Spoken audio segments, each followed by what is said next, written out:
네, 소선지서 시간입니다. 오늘은 요나서를 시작하도록 하겠습니다. 요나는 이게 이게 진짜 있었던 일이냐?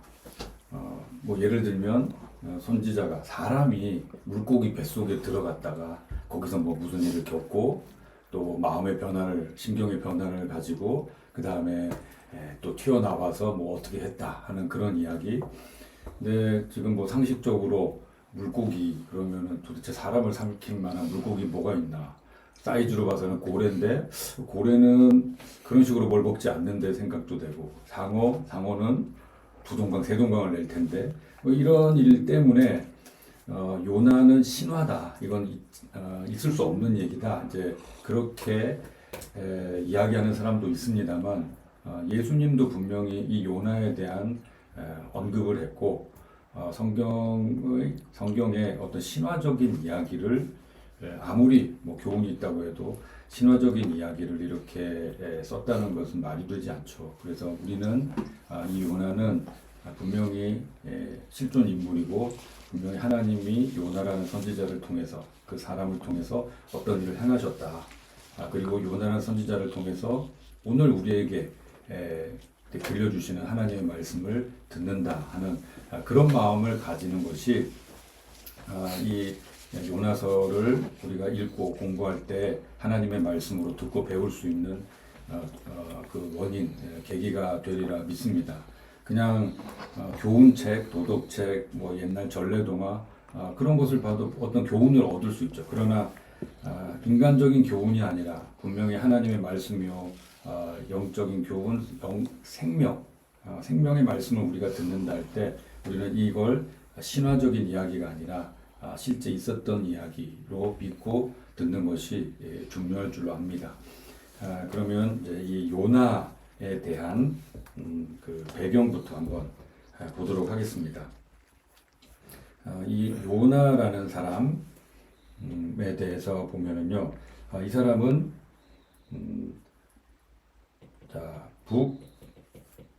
북이스라엘과 남유다 이렇게 원래 이스라엘에서 이렇게 나눠졌는데요. 북이스라엘, 남유다 930년에 BC 930년에 이렇게 나눠졌는데 요나는 이 북이스라엘의 선지자입니다. 북이스라엘의 선지자인데 그 중에서도 특히 북이스라엘에 여로보암 2세라는 왕이 있었는데요. 이게 BC 8세기 정도 되는 시기입니다. 이때 활동했던 선지자입니다. 우리가 이때 그 요나에 대해서 알고 있기로 요나가 선지자인데도 하나님의 명령에 불순종하는 아주 독특한 이력을 가진 이제 선지자로 물론 뭐 우리가 다 불순종하죠. 그런데 선지자이면서도 그것도 하나님의 말씀을 이렇게 전하라 하는 그 명령을 직접 받았으면서도 그것에 대해서 노골적으로 불순종한 대표적인 그런 사람으로 알고 있는데 왜 그랬을까? 요나도 선지자이고 하나님 말씀을 받고 전하고 그대로 살려고 했던 사람인데 요나가 불순종한 데는 어떤 이유가 있었겠죠. 그래서 우리가 그냥 요나가 불순종의 대명사 그렇게 생각하는 것이 아니라 요나에게 도대체 무슨 사정이 있었길래 어떤 배경이 있었길래 요나가 선지자임에게도 불구하고 하나님의 명령에 불순종했을까? 그것을 우리가 먼저 헤아려 보는 것이 중요합니다.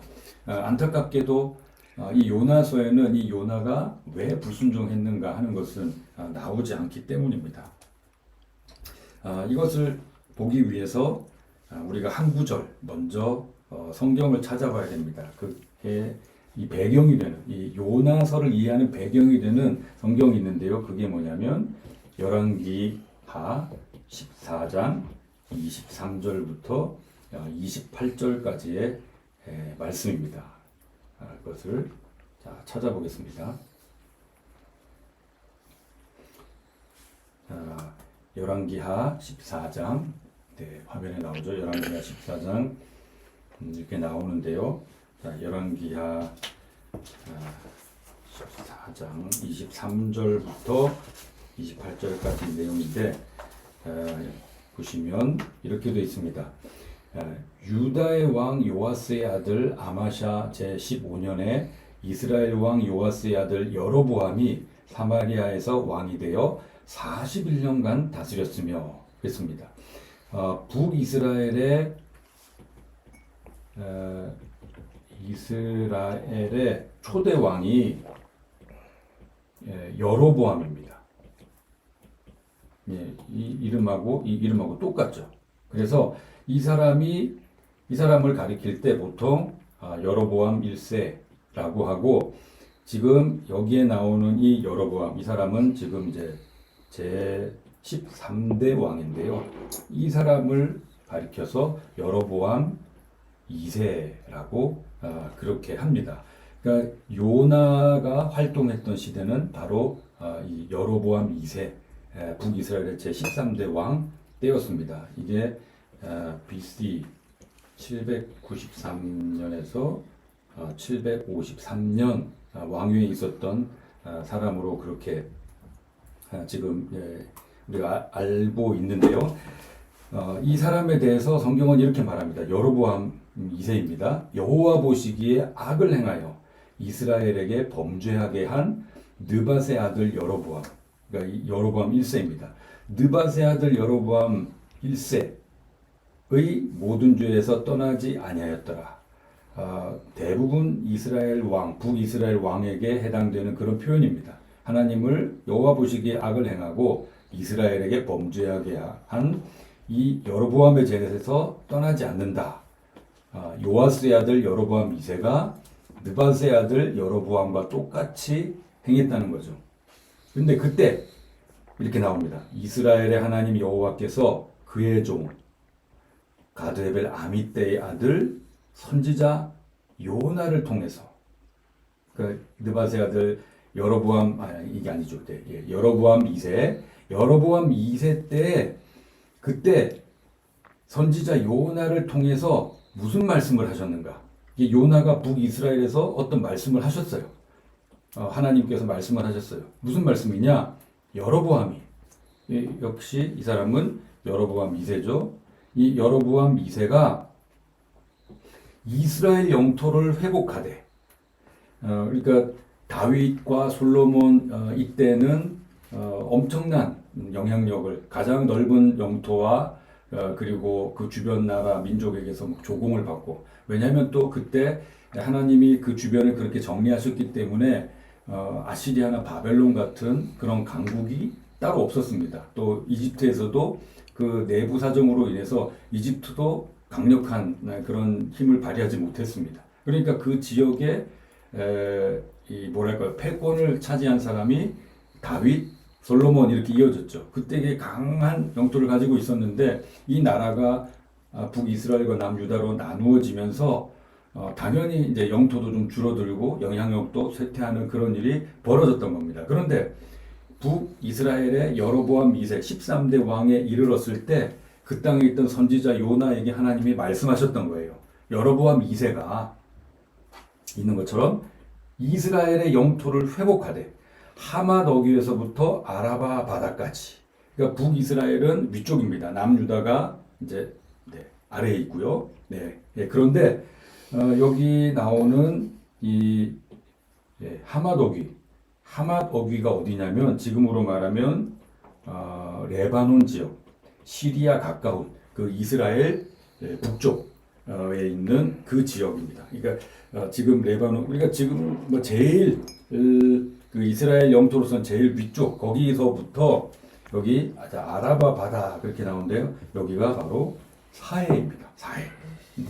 근데 원래 사해 쪽은 남유다의 영향 아래 있었거든요. 그 옆에 이제 영토가 있으니까. 그런데 하맛 어귀에서부터 아라바 바다까지 이렇게 했으니까 지금 레바논, 시리아 그 영역에서부터 밑에 사해에 있는 부분까지 이 북이스라엘이 차지하게 될 것이다.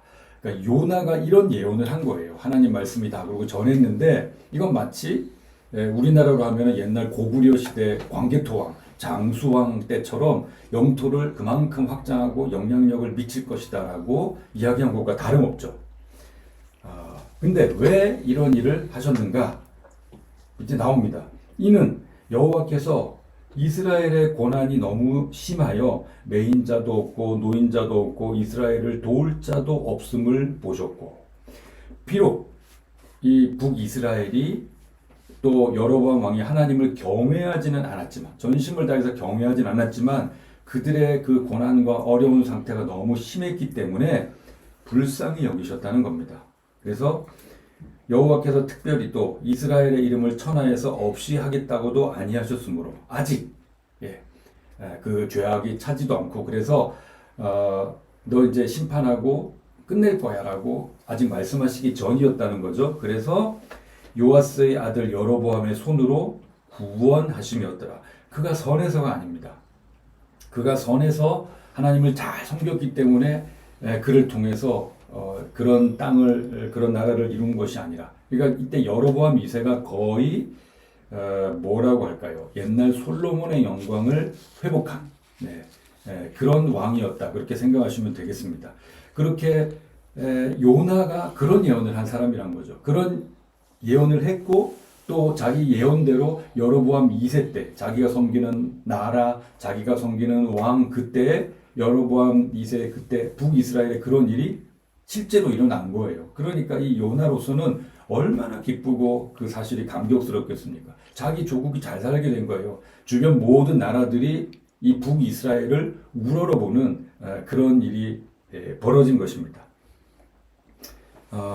그렇게, 그러니까 여기 여로보암의 남은 사적과 모든 행한 일과 싸운 업적과 다메섹을 회복한 일과, 뉴스에 가끔 나오죠. 다마스커스. 거기까지 이르렀다는 겁니다.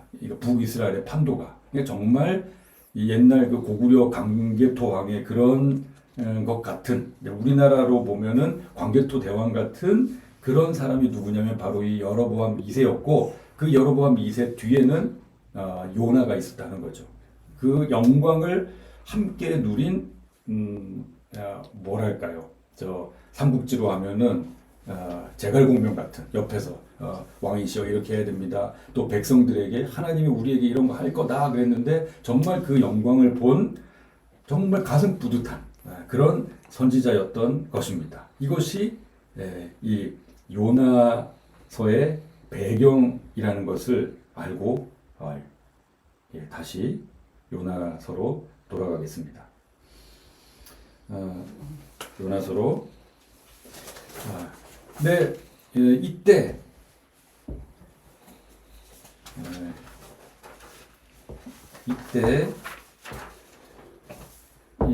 이 강성해진 북이스라엘에게 가장 뭐랄까요, 잠재적인 적, 위해가 될 만한 그런 세력이 일어나기 시작했는데, 그게 누구냐면 바로 세계사에서는 이제 아시리아라고 나오는, 그리고 아시리아의 중심 도시인 바로 니느웨였던 것입니다.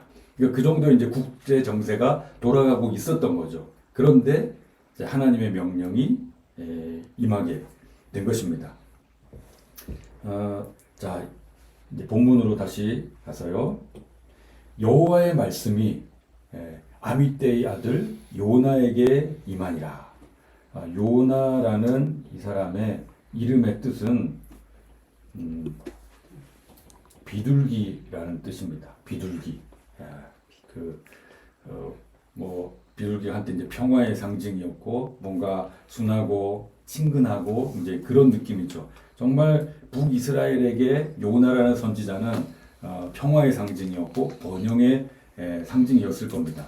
근데 아미떼의 아들 그렇게 나오는데요. 이 아미떼를 통해서 이제 요나의 배경을 알 수 있는데, 요나는 스불론 지파 사람입니다. 스불론 지파.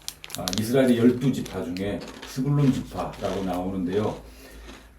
이스라엘 12지파 중에 뭐 에브라임 지파, 또 뭐 유다 지파, 뭐 이렇게 유명한 그나마 좀 더 알려져 있는 그런 지파들이 있습니다. 그리고 또 뭐 우리에게 익숙한 뭐 레위 지파 이렇게 있는데요. 스불론 지파 참 어렵습니다.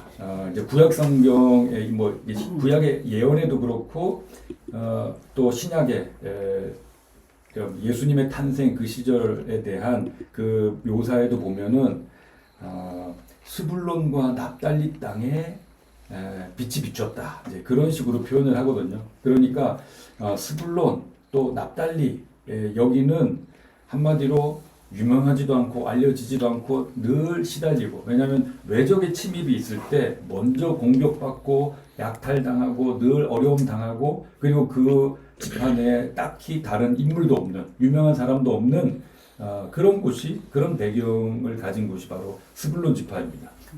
그러니까 성경에서 스불론 지파 중에 가장 유명한 사람, 가장 알려져 있는 사람, 그러면 바로 이 요나다 그렇게 할 정도로 이제 스불론 지파는 어떻게 보면 이제 인물이 없다 그렇게 할 수 있는 거죠. 그런데 드디어 인물이 나왔습니다. 바로 요나였어요. 여로보암 2세 때 이 선지자가 나왔는데 그 선지자의 예언대로 정말 그 나라가 부강하게 됐습니다. 그러면 많은 사람들이 이 요나를 얼마나 좋아했을까요? 북이스라엘 사람들이 요나를 좋아하고 믿고 따르고 정말 요나가 또 그 북이스라엘을 위해서 또 어떤 하나님의 좋은 예언을 받아서 말씀을 전해주기를 기대하는 그런 마음이 있었을 것입니다. 요나도 그걸 이제 잘 알고 있죠. 그런데 하나님이 2절에 기가 막힌 명령을 내리십니다. 자, 뭐라고 하시는가? 자, 1장 2절 한번 읽어주시겠어요? 자, 시작. 너는 일어나 저 큰 성읍 니느웨로 가서 그것을 향하여 외치라. 그 악독이 내 앞에 상달되었음이니라 하시니라. 네, 읽어주셔서 감사합니다. 여러분들이 읽는 동안에 저는 음료수를 마실 수 있으니까요. 자, 여기 보면 하나님의 명령이 나옵니다. 너는 일어나. 1번이에요. 일어나라. 그리고 저 큰 성읍 니느웨로 가라라는 거예요. 그리고 외쳐라. 이렇게 세 가지입니다. 세 가지. 일어나라, 니느웨로 가라, 그리고 거기서 내가 전하는 이 내용을 외쳐라. 여기 니느웨 아까 말씀드린 대로 이제 아시리아의 한 도시, 중심 도시가 되겠습니다. 하나님은 그 땅의 악독이 이제 찼다. 그러면은 성경의 그 이전의 표현에서 어떤 도시에 악이 찼다. 뭐 가나안 땅도 그랬습니다. 가나안 땅에 죄악이 찼다. 그래서 하나님이 이스라엘이라는 민족을 통해서 가나안 땅에 있던 그 족속을 징벌하셨던 겁니다. 그러니까 니느웨가 악이 찼다. 그러면은 니느웨도 이제 벌을 받아야 되는 거죠. 다른 민족을 통해서 이제 니느웨라는 도시는 망하던가 뭐 흩어지던가 뭐 아주 쇠약해지던가 그런 일이 벌어질 겁니다. 그러니까 처음에 요나 입장에서는 그러면 그 땅에 가서 막 너희는 망할 거야 이제 이렇게 해야 되는데 하나님의 메시지가 그렇지 않다는 것을 깨달은 거죠. 이게 하나님이 그 땅에게 회개를 요구하고 그 땅을 회복시키려고 하는구나라는 그런 메시지, 그런 내용을 감지한 겁니다. 여기에서 우리가 이제 잘 생각해야 됩니다. 그러니까 지금 요나는 이스라엘의 번영을 가져왔던 북이스라엘의 번영을 가져왔던 선지자였고 조국 북이스라엘은 그렇게 번영했습니다. 그런데 이 번영한 북이스라엘의 가장 강력한 대적으로 지금 부상하고 있는 그 대적 국가인 이 니느웨, 이 아시리아, 성경에 아수르라고 나와 있는 이 국가가 부상하는데 보니까 하나님이 이 니느웨, 이 아시리아라는 국가를 망하게 하지 않고 그냥 이렇게 회복시키려는 그 내용이 보인다는 거죠. 물론 하나님이 저 땅에도 긍휼을 베푸시는구나 이렇게 할 수 있습니다. 그런데 문제는 인접 국가라는 거예요. 멀리서 있는 국가라면 하나님 뭐 그 땅에도 복을 많이 주십시오 할 수 있겠죠. 그런데 바로 인접 국가예요. 이제 국경을 맞닥뜨리고 있습니다. 그러면 그 땅이 회복되고 부강하게 되면 무슨 일이 벌어질까요? 당연히 여기에는 충돌이 일어날 수밖에 없고, 그러면 요나 입장에서는 요나의 조국인 이 북이스라엘이 위태로워지고 자기 백성이 위태로워지는 거예요. 그리고 스불론 땅에서 늘 외침의 그 제일 첫 번째 대상이 되었던 요나 자기 집안, 자기 친척, 가족들이 살고 있는 그 땅이 또 전쟁의 화마에 휩쓸리게 되는 겁니다. 아니, 절대로 그러고 싶지 않은 거예요. 그러니까 아수르가, 니느웨가 함락되고 패망을 해야 자기 조국, 그리고 자기 지파, 자기 집안에도 이득이 되는 거죠. 그런데 자, 이 아수르에 가서 전하라, 외쳐라 하는 그 내용이 어떻게 보면은 아수르에 대한, 이 니느웨에 대한 회복인 거죠. 하나님의 자비의 메시지였다는 겁니다. 그것은 곧 요나에게는 북이스라엘의 위기다, 이렇게 받아들인 거죠.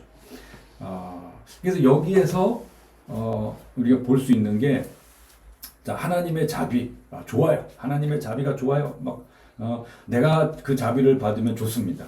또 뭐 같이 있는 옆에 사람들도 뭐 자비 베풀고 은혜롭게 되면 좋습니다. 그런데 나와 바로 옆에 있는, 뭔가 경쟁 관계에 있는 그 사람이 하나님의 자비를 받아서 뭔가 이제 시너지가 아니라 이게 뭔가 충돌이 일어날 것 같은 상황이 될 때 그 사람을 향한 하나님의 자비가 나에게는 불편함이 되는 거죠.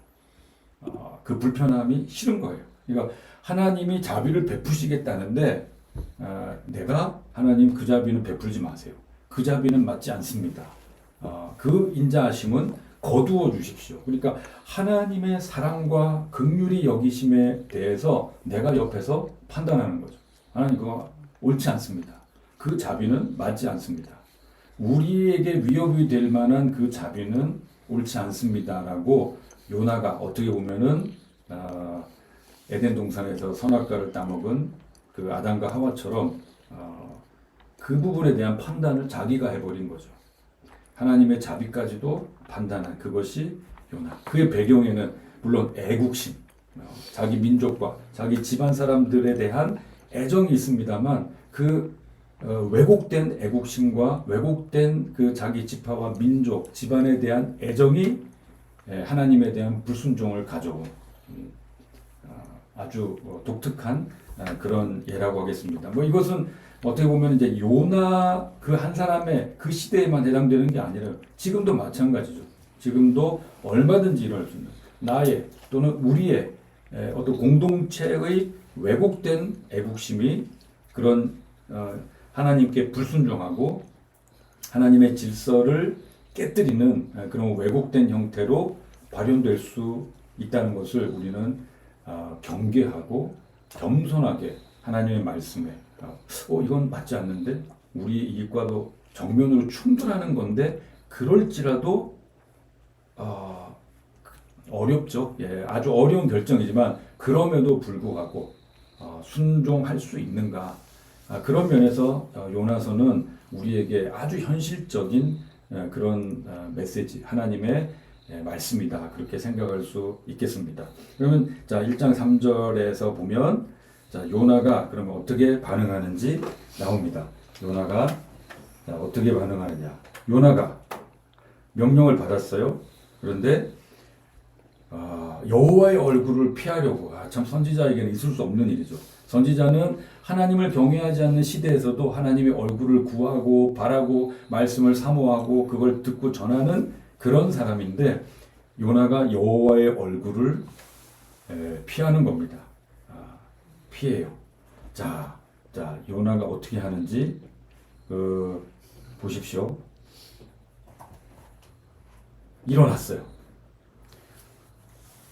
일어났습니다.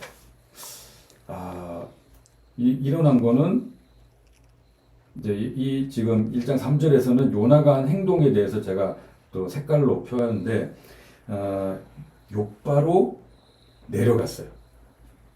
그리고 배에 올랐습니다. 자, 하나님은 일어나라, 니느웨로 가라 외쳐라 말씀을 외쳐라 그렇게 했는데 지금 이 요나는 일어나긴 일어났습니다. 일어나기는 일어났는데 욥바로 갔어요. 욥바로 간 이유는 다시스로 도망하려 하여. 이 다시스는 요즘으로 하면은 스페인입니다. 그러니까 그때 당시 세상에서 알려져 있는 바로는 그러니까 북이스라엘이라는 나라를 중심으로 했을 때 북이스라엘에서 니느웨는 동쪽이죠. 근데 지금 요나는 어떻게 하려냐면 동쪽이 아니라 서쪽으로. 서쪽 중에서도 제일 끝, 제일 끝. 그때 당시 알려진 제일 끝에 있는 나라인 곧 다시스. 그냥 동쪽으로 가기 싫으니까 난 서쪽 끝까지 가겠다. 그래가지고 다시스로 가려고 그 욥바라는 항으로 내려갔던 것입니다. 그런데 여기에서 우리가 아주 경계해야 될 한 단어를 볼 수 있습니다. 그게 뭐냐면 마침이라는 이 단어입니다. 마침. 그러니까 요나 입장에서는 이제 욥바에 가서 다시스로 가야 되겠다. 결정을 하고 다시스로 가는 배를 찾는데 배가 없어요. 그러면은 하나님이 길을 막으셨구나. 내가 순종해야 되는가? 뭐 돌이킬 아니면 그 자리에서 고민하면서 막 하나님께서 다시 음성을 주시고 뭔가 어떤 시간, 기회 이런 것을 경험할 수 있을 텐데 갔더니 마침 요나가 뭐라 그랬을까요? 요즘 말로 하면 여호와 이래. 네. 주께서 예비하셨다. 주님께서 예비하셨다. 하나님께서 예비하셨다. 그래가지고 거기 딱 마침 배가 있어요. 이 배가 무슨 시내버스, 지하철도 아니고 뭐 10분마다 있는 것도 아닌데 한 번 가면은 뭐 몇 달째 안 들어오고 이럴 수 있는 배인데 거기 딱 있었던 거예요. 그러니까 요나가 가자마자 마침 그 어떻게 됐어요? 마침 그 배를 만난 거예요. 마침 다시스로 가는 배를 만났다고 했어요. 여러분 우리의 일상에 뭐가 이렇게 딱딱 맞아 떨어지는 일이 생긴다 그래서 그걸 향해서 하나님의 인도하십니다. 그거 봐라. 이게 위험합니다. 정반대의 일이 벌어질 수 있다는 거죠. 그래서 딱딱 맞아 떨어지고 정말 내가 원하는 그 일이 벌어진다 할지라도 우리는 어떻게 해야 되는가? 마치 돌다리로 이렇게 두드려 보듯이 하나님 이게 맞습니까? 이 일이 내게 떨어졌는데 내가 원하던 일인데 그래도 맞는 일인가요? 정말 하나님의 인도하심이 맞는 건가요? 라고 다시 여쭙는 그런 태도가 필요한 거죠. 마침 아마 요나는 할렐루야 그래도 내게 자비를 베푸시네 주의 인자는 끝이 없고 뭐 이런 찬송을 하면서 갔는지도 몰라요. 할렐루야 뭐 여호와 이래 그렇게 하면서 갔습니다. 그러나 이 사람의 상태는 어떻습니까? 여기 나와 있는 대로 여호와의 얼굴을 피하여요. 여기도 여호와의 얼굴을 피하려고 뭐 목적은 똑같습니다. 계속 여호와의 얼굴을 피하려고 그랬습니다. 그리고 배에 올랐어요. 배에 올랐습니다. 우리말에는 여기 올랐다 이렇게 되어 있는데요. 히브리어 원어에는 이건 우리가 이제 배를 탄다, 배에 오른다. 일단은 이렇게 그걸 표현하다 보니까 이건 우리말인데 히브리어에는 이거 역시 내려가다입니다. 내려가다. 그러니까 요나는 지금 어떻게 했어요? 여기에 표현해 보면 이게 약간 이 언어적인 그런 게 있는데 여호와의 얼굴을 피하려고 일어나긴 했어요. 벌떡 일어났는데 그 다음부터는 보통 성경에서 하나님을 향해서 신앙적으로 바른 것을 향해서는 올라간다는 표현이 많습니다. 어떤 이제 그 언어적인 의미죠. 그런데 그 반대로 가면 내려간다 이렇게 되는데 지금 이 요나의 상태가 그런 거죠. 욥바로 내려가고 배 밑으로 내려가는 거예요. 그리고 배는 떠납니다.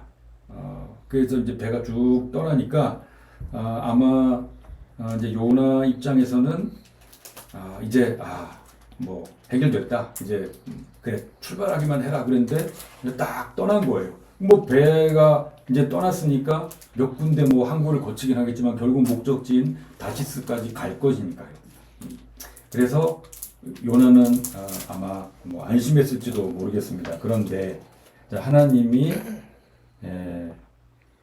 큰 역사를 행하시죠.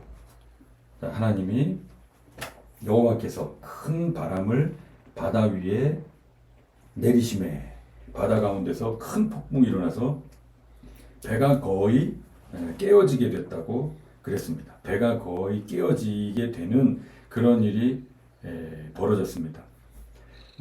다시스까지, 그러니까 먼 길을, 이렇게 지중해를 완전히 동서를 관통하는 이 길을 계속 왔다 갔다 했던 배였으니까 그곳에서 뭐 어디로 가면 좀 안전하고 어디로 가면 바람을 피하고 이런 것을 대충 아는 그런 숙련된 선원들이었을 겁니다.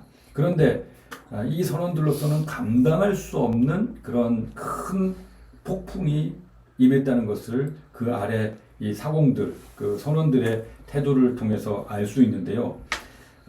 그러면 우리가 인생에서 원치 않는 파도를 만나고 인생의 그런 파도에 내가 깨어지듯이 내 인생이 깨어지고 우리 가족이 깨어지고 정말 모든 것을 잃어버린 것 같은 그런 어려운 일을 당할 때 우리는 하나님을 원망하게 되죠. 하나님 왜 이러십니까? 내가 뭘 그렇게 죽을 죄를 졌다고 내 건강을 망가뜨리십니까? 내 인생을, 내 직장을, 뭐 내 생계를, 내 가정을 뭐 이렇게 망가뜨리십니까? 이렇게 원망할 수 있는데요. 어쩌면 그 일을 통해서 하나님은 우리를 만지고 계시는 것일지도 모릅니다. 어떤 다른 메시지, 우리가 깨달아야 되고 우리가 가야 될 새로운 길을 제시하시는 일인지도 모르는 거죠. 그 일로 배는 거의 깨어지게 됐습니다. 그랬을 때 그 뱃사람들이 두려워하여 어떤 일이 벌어졌는가? 그들의 상태에 대해서 성경은 이렇게 말합니다. 그들의 상태에 대해서 사공들이 두려웠어요. 그래서 어떻게 하느냐? 일단은 어려운 일을 당하면 사람들은 막연하게 뭔가 어떤 형이상학적인 정신적인 그런 부분에서 찾죠. 어려움을 당했을 때 내가 마음을 가다듬고 마음을 정리하고 다시 뭔가 심기일전하고 어떤 이런 심리적인 심적인 계기를 찾습니다. 그것이 각각 자기의 신을 부르고 이렇게 말 그대로 이 신화 이 시대죠. 사람들이 각각 자기가 믿는 그 신을 막 부르는 겁니다. 뭐 바람신, 바다신, 뭐 태풍신, 뭐 배의 신이든 뭐 다양한 신을 자기가 믿고 있는 대로 불렀습니다. 그런데 안 되는 거예요. 그러니까 심기일전으로 안 돼요. 그러면 주변 정리를 해야 되죠. 내가 이렇게 해도 안 되겠구나. 삶의 규모를 바꾸고 뭔가 내 삶에 큰 변화가 실제적으로 필요하겠구나. 그래서 어떻게 합니까? 이 사람들이 배를 가볍게 하려고 그 가운데 물건들을 바다에 던지니라. 물리적 방법을 동원합니다. 드디어. 이 사람들은 장사하는 사람들입니다. 그러니까 장사하는 사람도 있고 또 물건을 그렇게 옮겨줌으로써 물자를 옮김으로써 이 사람들 수익을 보는 사람들이죠. 그런데 물건을 바다에 던진다. 이건 큰 손해입니다. 근데 큰 손해라도 감당하지 않으면 죽게 생겼으니까 어쩔 수 없다. 지금 우리가 그냥 손해를 보더라도 살자 하는 식으로 그러니까 많은 것을 또 포기하는 그런 일을 벌이고 있는 거죠. 그런데 요나는 뭘 하고 있는가? 이럴 때 요나는 뭘 하고 있는가? 요나는 그러나 반전입니다. 그러나 요나는 배 위층에 어떻게 했다고요? 또 내려갔어요. 그냥 단순히 배로 내려갔다 정도가 아니고 배 중에서도 또 위층까지. 이거 어떻게 보면 요나가 정말 실제적으로 배 밑에 가서 드는 거죠. 뭐 선실에 가서 객실에 가서 잠들었다라고도 볼 수 있지만 지금 요나의 영적인 상태, 하나님을 거부하고 하나님이 하늘에 계신다 그랬을 때 하나님하고 제일 먼 곳, 거리적으로 제일 먼 곳, 그냥 계속 내려가고 배에서도 가판이 있기 부담스러워요. 그냥 하나님하고 눈 마주치기 부담스러워. 제일 밑에까지 내려간 것만 가지고도 안심이 안 됩니다. 내려가서도 자세를 더 밑으로, 자 내려가서도 누워요. 그리고 깊이 잠이 들었습니다. 이것이 요나의 상태. 요나가 내려가서 깊이 잠들어요. 그러니까 요나는 정말 하나님의 그 요구가 듣기 싫은 거죠. 거부하고 그냥 잠이 든 게 아니라 그냥 이불 뒤집어 쓰고 정말 눕지도 않고 어쩌면 엎드렸는지도 모르겠습니다. 그 정도로 그 요나가 하나님의 얼굴을 피하려고 했다는 거죠. 여기에 그 이유가 나오죠. 왜 이렇게까지 하는가? 여호와의 얼굴을 피하려고 이렇게 반복했습니다. 근데 위에서는 지금 이런 일이 벌어지고 있거든요. 위에서는 이런 일이 벌어지고 있는데 요나는 어떻게 합니까? 요나 혼자 대처를 하지 않아요. 대처하지 않습니다. 꼼짝도 안 하고 그냥 이불 뒤집어 쓰고 모든 것을 거부하고 일단 이 상황에서라도 하나님이 말씀하시면 곤란하다. 안 된다. 하나님의 명령이 내려올 만한 그런 것까지도 차단하는 거죠. 요즘 말로 하면 예배 참석하면은 찔림 받을까봐, 은혜 받을까봐, 하나님의 사랑 깨달을까봐, 하나님이 감동 주실까봐 예배 참석하지 않고, 기도하면 응답 주실까봐 기도하지 않고, 찬송하면 감동 받을까봐 찬송도 하지 않고, 그 주변에 평소에 멀리했던 그 친구들 다시 만나서 뭔가 하나님하고는 그냥 여호와의 얼굴을 피하려 하여 기독교적인 색채가 없는 그런 곳으로 그런 모임으로 그런 사람들과 만나서 뭔가 추구하려는 그런 노골적인 모습을 요나가 보였던 것입니다. 요나는 이제 이렇게 접근하면은 요나는 어떻게 보면 멀리 있는 그 아주 오래전 수천 년 전에 그 옛날 고대 선지자 그런 사람이 아니라 바로 지금 이 시대의 우리의 모습인지도 모르겠습니다. 하나님의 말씀이 대충 어떻게 뜻을 대충 알아요. 내게 뭘 요구할지 알아요. 그게 부담스럽고 싫으니까 내가 하고 싶은 대로 하나님 잠깐만요. 자, 한동안 조금 우리 거리둬요. 그렇게 하나님을 밀어내고 외면하려고 하는 그런 우리의 모습인 거죠. 그런 의미에서 우리는 21세기 한국에서 사는 요나인지도 모르겠습니다. 이런 요나를 하나님이 어떻게 대하시는가, 어떻게 돌이키시는가, 그 내용은 이 다음 시간에 하도록 하겠습니다. 오늘은 여기까지 하겠습니다. 감사합니다.